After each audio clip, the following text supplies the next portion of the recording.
Island. When the wind blows, the list will leak. I don't know the rest of the lyrics, 'cause I'm a grown man, hasn't heard that song in decades. There we go. I sang it. Aww. Man, all that hard work destroying America really took it out of the little guy. Look at that. Aww. Shucks, so cute.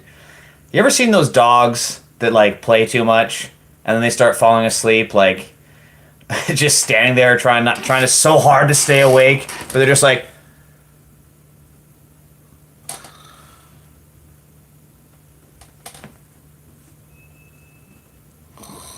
that's been Trump at every fucking cabinet meeting. Look at this sleepy motherfucker. Look at this. There's a lot of reasons to hate corporate media, but nothing will make it more clear how biased they are in favor of the elites and the status quo, like with Trump. Look at the 2016 Hillary election. Hillary is a terrible person. She's a piece of shit, horrible campaigner, horrible candidate, horrible policies. Still prefer her over Trump because I'm a rational fucking person. That said, you can see everything that happened with her emails, which, by the way, was a fucking nothing burger, okay? So what? She used a private email, which was from a secure server that had plenty of cyber technology protecting it, as opposed to her State Department email address. Fine, yeah, violation of policy. Fucking stupid. Fine or whatever, it was dumb. Then you take this guy, who uses unsecured devices, and then you have his Secretary of Defense, Secretary of the World of Warcraft, who is leaking war plans on Signal group chats that could have been intercepted much more easy. But that was the story, right, of the entire 2016 campaign. Not Trump being a rapist, not him being in Epstein's list, which of course the corporate media is still covering up, not him being a puppet for Putin. None of that. Not gonna have that shit. Look at this, look at this, look at this undistinguished gentleman. Wait, I got more pictures, hold on. Here we go. Look at this fucker. Look at him, look at him. This is the guy that the right wing is telling us is masculine. Look at this fucking demon face, look at this. This is some Easter Island shit. So you see this? This is like, you know, like in The Mask, there was that scene where they had a bunch of other masks. This is his mold on that face. This is a Halloween. This is literally Michael Myers. I shit you not. Take a mold of his face. This is the Michael Myers face. What is up with this jawline? What is up with this cheekbones? Jesus Christ. But hey, alpha male. Look at that vag neck. Totally alpha male. Only real men have a pussy neck. Only real men have that. Sure, Biden was a fucking dementia-addled idiot who couldn't stay awake, and he should have not finished. Should have not ran for re-election. Probably, honestly, should have resigned so Kamala could have taken over as VP. But let's again look at how awful corporate media is. They always favor the elites because everything about Biden falling asleep, forgetting shit, was the story of the news for weeks at a time. And Trump is falling asleep in the middle of cabinet meetings where they're talking about, how to protect this country from dangerous threats. Mr. Trump, we would like to talk to you about dangerous threats. Mr. Trump, there is a narco-terrorist in the Gulf of America. Mr. Trump, they're releasing the Epstein list. Wait, I got nothing to do with it.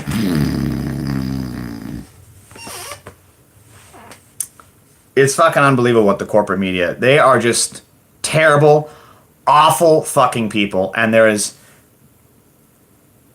I meant to do a zero. Zero reason. Trust them about this much. There is zero fucking reason to ever trust anything from corporate media. Washington Post, ABC, CBS, New York Times, CNN, they have proven time and time again that they will be mouthpieces for fascism and not actual journalists for the First Amendment. So he keeps falling asleep at these meetings. And I mean, he's falling asleep while he's literally getting verbally filleted by Marco Rubio. He's in the meeting and little Marco is there the whole time just like, so Mr. Trump is the only guy who can keep us safe from Wake up, wake up. He's the only one who can... Wake up, damn it. He's the only one who can keep us safe from the terrorists. We think so much about the terrorists. And who are these terrorists, Mr. Rubio? They're terrorists. And he's the only... Look at what you do to him. Look at how hard he works. He's working so hard to fuck up this country. And you give him no credit. Not a single bit of credit. Oh, dig this. Okay. It gets better. This is the fucking Pope's funeral. The Pope's fucking funeral in his blue ass fucking suit, disrespecting everyone who's wearing black, because, you know, that's what you do to a funeral. What, you gonna wear white to a wedding, you fucking schmuck? Open mouth. This is classic falling asleep in school phase. You know, everyone's done it. We've all been studying too hard, and then you're in a lecture, and suddenly everything just starts. He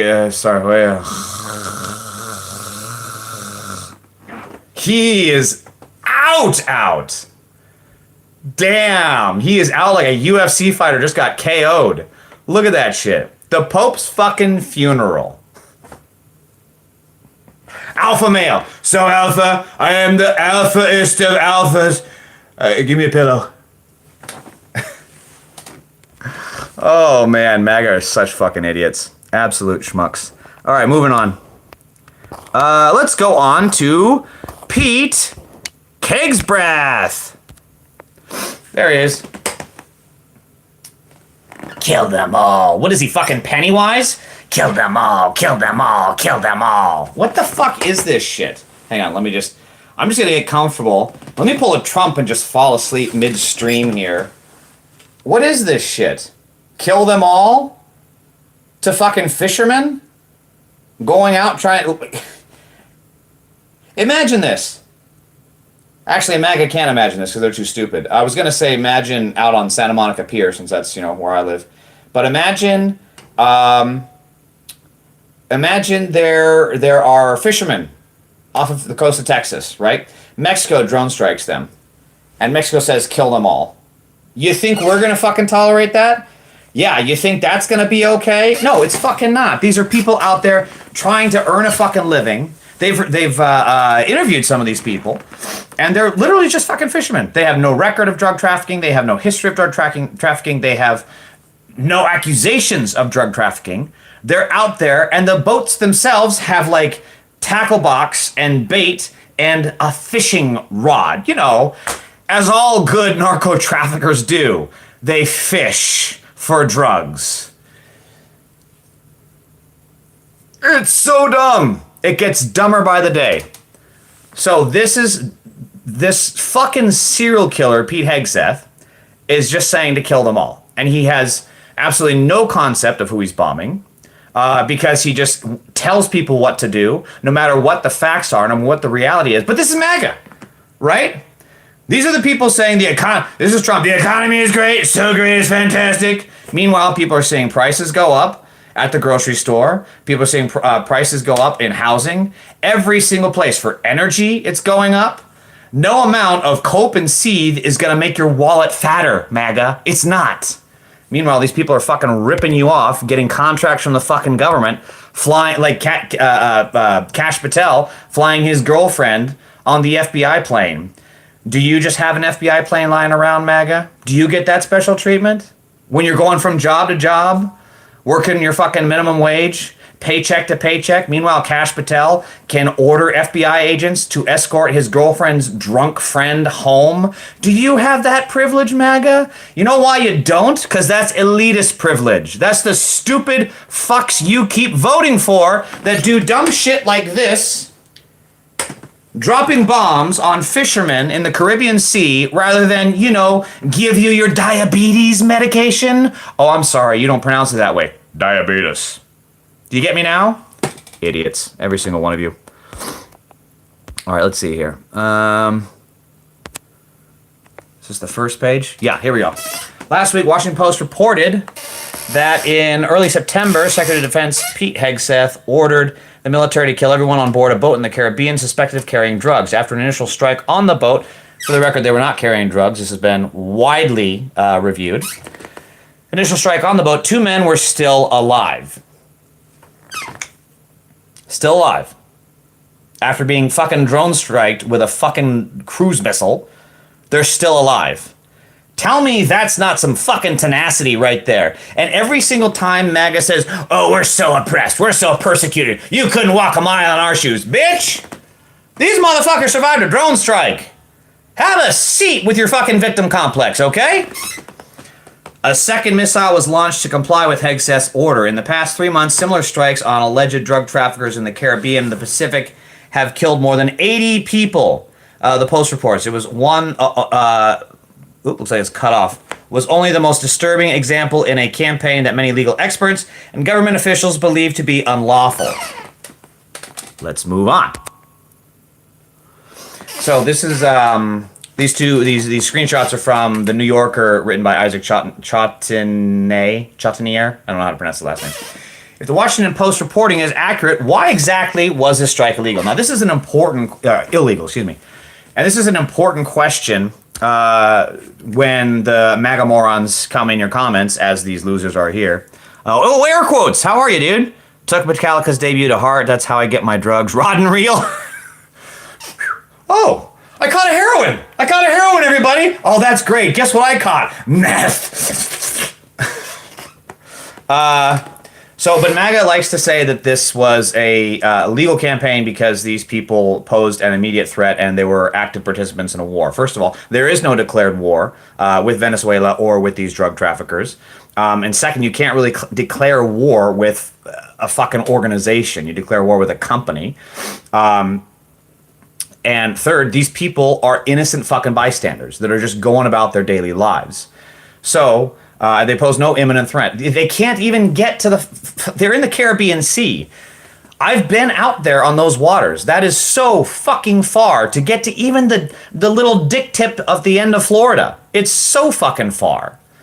So these people at no time, place, or point during these strikes posed any immediate threat, let alone long-term threat to America. Wish I could get back to Alaska and get away from the lower 48's dumbassery. You're talking about Alaska and you're talking about dumbassery? Okay. Basically, this is the one strike that we... Okay, yeah, sorry. So why was this strike illegal?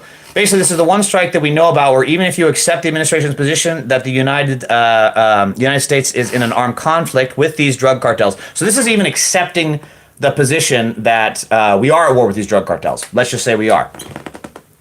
This would still be unlawful under the laws of armed conflict because the individuals were out of the fight, they were shipwrecked and thus owed protection. There is a long-standing rule, I guess, maritime rule, that when you get a call for aid from a boat, and if you are the closest person to render aid, you go there, regardless. You know, as long as you can make it back, of course, you got fuel, etc. But you go there because when you're out on the water, time is so much of the essence, right? I mean, we've all seen fucking Titanic. People couldn't exactly stay alive long in those fucking waters. So time is of the essence. So anytime there's someone shipwrecked, you're supposed to put, even in times of actual armed conflict, you're supposed to put your guns down and you're supposed to render aid, and they would then be prisoners of war. And that's not what's happening here. They're doing the exact fucking opposite. All right, let's round this off here. So it is essentially the same as if you were to storm the beaches at Normandy and a German put his hands up and you shoot him anyway. It's kind of the same, but it is the law of the sea, and the law of naval warfare has developed separately from the law of land warfare and the law of armed conflict. And long-standing tradition around the law of the sea has come to take on a legal status, but in general it is the same. I mean, it's clear as day. These are fucking war crimes, and now there's going to be some accountability, right? Yeah, the opposition party, this is perfect ammunition, pun intended, for the opposition party. This is where you could drive in that you are fighting lawless, murdering criminals who hate this country and have no respect for our culture and tradition. Oh, Jeffries is not going to introduce articles of impeachment? Hey, Jeffries, you suck. You fucking suck, you goddamn hack. You ugly fucking balding piece of shit. You should never be in a position of power. You and Schumer both should be cast out into the fucking streets, and you should be homeless over the people that are out there actually working by collecting cans to make a living. You, Schumer and Jeffries, on the other hand, live off of our fucking taxpayer dollars with your fucking socialized healthcare, your fucking socialized salary, and you make millions with your insider trading just to bomb people. And then when we have objections about the bombing because we're losing our healthcare and don't have money for housing, you say you're not going to file articles of impeachment for war crimes? You fucking morons.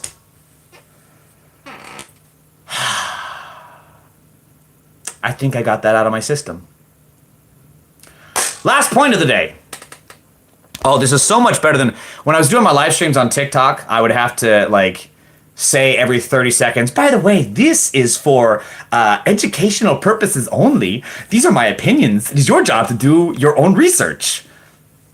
And even then, they would still take down my stream because, by the way, if you don't know, Xiao Chu, the CEO for TikTok, as well as Larry Ellison, who is the premier buyer for TikTok, as well as the Trump regime, are all pedophiles and pedophile supporters. Let's just be clear about that, because they are actively taking steps to suppress anyone talking about the Epstein files, like this guy. I have done nothing but try to make the Epstein files public, talk about them, how Trump is being listed in them 1,400 times more than anyone else, how Epstein is saying very clearly that Trump knew about the girls on several emails, and how other victims of Epstein were emailing Epstein saying, hey, I don't want to go in there if Trump is there. How fucking bad do you have to be where the victims of the pedophile ring would rather be around Epstein than Donald fucking Trump? Let's just think about that for a second, shall we? So here we are. I don't know why I can never get the goddamn aspect ratio when I do these pictures. Supreme Court lets Texas use the gerrymander map that could give GOP 5 more House seats. Now, nothing every 30 seconds or so. Yeah, it sucked. TikTok live stream. I'm done with TikTok. I'm out of there. I'm over TikTok. Anyway, so Texas had a racist gerrymander by a bunch of violent pedophile supporting Republicans. And they gerrymandered the district to get rid of 5 Democratic, leaning or safe seats, to then gerrymander them into more Republican seats, thus tilting the House of Representatives in favor of the Republicans, potentially for generations. So this was all racist, which is, of course, the part and parcel of the MAGA campaign. We're looking at an ethnic cleansing campaign by their Gestapo, where they're rounding up people that are not looking like my fucking weird-ass face. But they don't have my skin tone, so they get rounded up. This is an ethnic cleansing campaign. And this is part of it. Because once they get rid of the voice of people that represent black and brown and just other different communities that are not the Aryan nation that the MAGA mob loves so much, then they cannot have a seat at the table of power, and they cannot have their say. This is all part of the plan. And I can't tell you how much I'm fucking waiting for the imperial boomerang of racism to come back and smack Clarence Thomas in the face. Oh boy. Clarence, my friend, you think you're safe? I'll tell you what, you got a pretty mouth up there in them black robes, you know what I'm saying? People gonna be seeing you when you're walking around, they got their clan hats on, and I don't think they're gonna give you a pass, you know what I'm saying? I don't know why I do Beetlejuice every time I talk about Clarence Thomas. I think I'm trying to do like Sling Blade, but I slide into Beetlejuice. It's really weird. But yeah, I mean, this is not, like, Clarence Thomas is not going to be safe from this kind of stuff, right? And now they're going after birthright citizenship. You think, Clarence, you think you're going to be safe from that? We really need to cheer on bad things happening to bad people. Like when that ICE officer himself, because he was caught making racist comments and was drunk driving and put his kids in danger. We need to cheer that on. Honestly, we need more of that. We really do. There has been so much awful shit happening to good people. We need to start cheering on bad shit happening to bad people. And Clarence Thomas is one of the most, if not the most corrupt person to ever sit on that fucking government unelected panel of power brokers in his black ass fucking robe. He is one of the most corrupt fucking people to ever be there. And boy, oh boy, as this MAGA Nazi campaign continues, he may not be in the Epstein files, but I'll tell you what, I think MAGA might just fabricate it to put him there. What I see, Juneteenth and MLK are no longer federal holidays, but Trump's birthday is now or will be. Yeah, well, Trump needs to have his participation trophy. What can I say? He already got the other one today with the FIFA trophy. Because, you know, they never actually earn anything, so they just have to get it literally handed to them.